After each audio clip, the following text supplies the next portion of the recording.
നമസ്കാരം, news 99 one time ന്യൂസിലേക്ക് സ്വാഗതം. ഓരോ മുഹൂർത്തങ്ങൾക്കും അതിൻ്റെതായ സന്തോഷങ്ങളുണ്ട്. അതിൽ ചിലത് ഒരിക്കലും മറക്കാൻ പറ്റാത്തതും. Azad gold and diamonds, Thazhepalam, Tirur.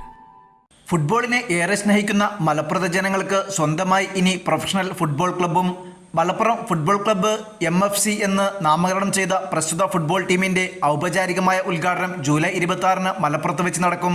Malappuram MSP school ഗ്രൗണ്ടിൽ പ്രത്യേകം സജ്ജമാക്കിയ ഓഡിറ്റോറിയത്തിൽ ഉച്ചയ്ക്ക് 4 മണിക്ക് വ്യവസായ പ്രമുഖനായ ഡോക്ടർ MA യൂസഫ് അലി ക്ലബിന്റെ ഔപചാരികമായ ഉദ്ഘാടനം നിർവഹിക്കും. പരിപാടി വിജയിപ്പിക്കുന്നതിന് മലപ്പുറത്ത് ചേർന്ന സംഘാടക സമിതി വിപുലമായ പദ്ധതികൾക്ക് രൂപം നൽകി.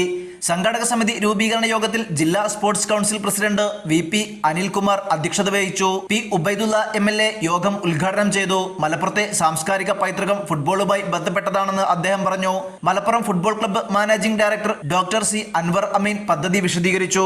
Ashiq Kainikkara, U Abdul Kareem, Mayura Jaleel, doctor George, ക്ലിയോ ഫെക്സ്, Alex, U Thilakan, VK Abdul Sakkeer, CV Rajeev, M Muhammad Saleem, Sabah Kundupuzhakkal, Mujeeb Thannalur, AP Thasni എന്നിവർ സംസാരിച്ചു.